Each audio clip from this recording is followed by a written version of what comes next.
آج کل social media پر ایک حدیث گردش کر رہی ہے،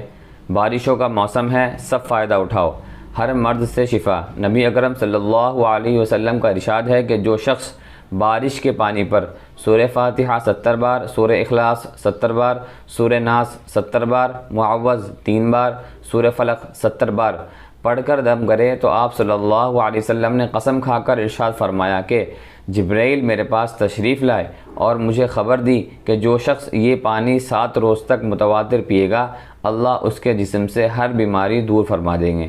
اس کی کیا حقیقت ہے؟ اس پورے میسیج میں جو ترکیب بیان کی گئی ہے یہ روافض کی کتابوں سے لی گئی ہے، جس کا حدیث سے کوئی تعلق نہیں ہے، اور اس میں جو عجیب و غریب فضیلت بیان کی گئی ہے اسی سے ہی اس بات کا من گھڑت ہونا واضح ہو جاتا ہے۔ یہ بات الگ ہے کہ اللہ تبارک و تعالی نے بارش کے پانی میں برکت رکھی ہے۔